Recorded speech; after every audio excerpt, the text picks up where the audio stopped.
का, but real estate stocks specially Bangalore और Karnataka based real estate stocks दोनों पर रखनी है आपको नजर। क्या है खबर, आइए एक बार समझते हैं। हमारे साथ आशीष है तैयार। आशीष बताइए। दीपांशु, खबर ये आ रही है कि कर्नाटक में जो सर्कल रेट्स हैं इनमें 5 साल के बाद बढ़ोतरी देखने को मिली। हालांकि काफी एक्सपेक्टेड लाइंस पर था, काफी रियल एस्टेट साइट्स पर अगर आप देखेंगे तो ऑलरेडी इसकी चर्चा हो रही थी कि बढ़ जाएंगे, और बजट के दौरान भी अगर आप देखें तो सीएम ने कहा था कि काफी टाइम से बढ़ी नहीं है, तो अब यहाँ पर सर्कल रेट्स को जो है बढ़ाना पड़ेगा।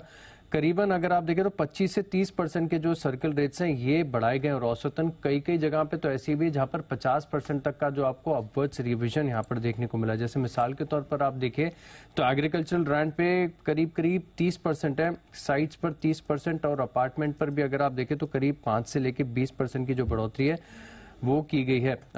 सर्कल रेट्स बढ़ने से आने वाले 1 से 2 सालों में घरों की खरीद में थोड़ी सी कमी संभव है, क्योंकि जो रजिस्ट्रेशन कॉस्ट है वो इंक्रीज हो जाता है। जैसे ही अगर आप सर्कल रेट्स बढ़ा देते हैं तो जो बाकी रजिस्ट्रेशन कॉस्ट है वो इंक्रीज हो जाता है। मिसाल के तौर पर 10% अगर बढ़ते हैं तो 75,000 से लेके 1 लाख रुपए तक बढ़ जाता है, और 30% बढ़ते हैं तो करीब करीब 2.5 लाख रुपए तक का जो इम्पैक्ट है यहाँ पर देखने को मिलता है। और इसी के चलते अगर आप देखें तो माना जा रहा है कि थोड़ा सा सेंटिमेंटली जो है नेगेटिव माना जाएगा उन कंपनीज के लिए जिनका कारोबार काफी हद तक कर्नाटक में सीमित है। जैसे मिसाल के तौर पर आप देखें प्रेस्टीज एस्टेट्स हैं, शोभा, पूर्वांकरा, ब्रिगेड एंटरप्राइज, ये कुछ ऐसी कंपनीज है जहां पर नजर रखें। लेकिन सर्कल रेट्स बढ़ना अपने आप में पॉजिटिव है, क्योंकि कॉस्ट बढ़ जाएगी अब घर खरीदारी की, इसके चलते यहाँ पर थोड़ा सा नेगेटिव इम्पैक्ट भी माना जा रहा है। तो थोड़े कॉस्ट बढ़ जाएंगी बायर्स के लिए ये, क्योंकि आपको मिनिमम उतना तो रजिस्ट्रेशन कराना पड़ेगा, तो उतनी आपको स्टैम्प ड्यूटी ज्यादा देनी पड़ेगी। और कई बार ये होता है कि रियल एस्टेट डील में तो कैश कंपोनेंट चलता ही है ना, बिल्कुल। तो थोड़ा बहुत कहीं 10%, कहीं 5%, कहीं 25%, डिपेंडिंग ऑन द सिचुएशन,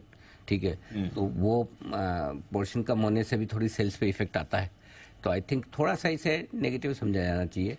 अब ये अलग बात है कि स्टॉक हल्के फुल्के नेगेटिव ही है, वैसे रिएक्शन ज्यादा नहीं है सर। हाँ, ज्यादा नहीं है मार्केट का। वैसे आजकल एक बढ़िया चीज ये भी हो गई है कि अब ज्यादातर जगह मुंबई में भी अगर आप देखें तो मार्केट प्राइस और सर्कल रेट लगभग बराबर है।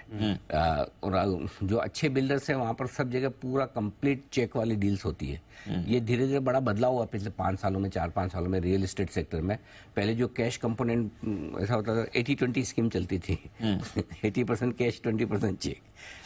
वो अब 20-80 भी नहीं रही।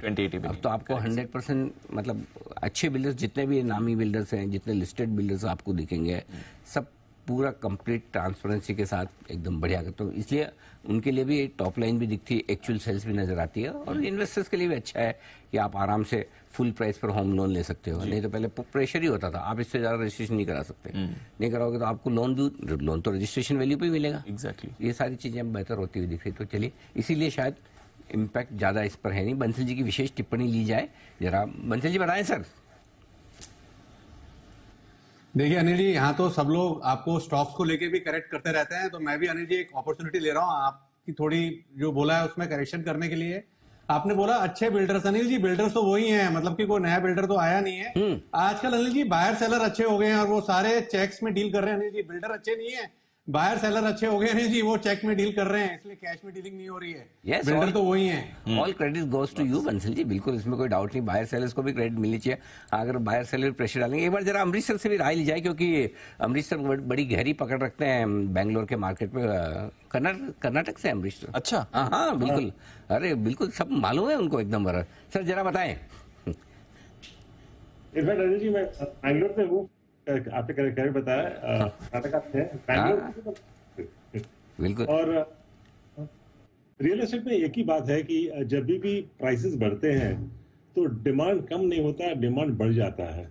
क्योंकि काफी लोग वेट करते हैं प्राइसेस कम होने के लिए, काफी फेंस सिटर्स हैं, उन लोग सब जंप करते हैं। जब भाव बढ़ता है तो लगता है कि और कम नहीं होगा, सो पीपल स्टार्ट बाइंग। तो जब भी भाव बढ़ता है हम लोग देखते हैं कि डिमांड भी बढ़ता है उसके साथ। So that's the difference between real estate और बाकी जो सेक्टर्स हैं। तो ये राय है अमृतसर की तरफ से बैंगलोर के, कर्नाटक के रियल एस्टेट बिल्डर्स और शेयरों पर।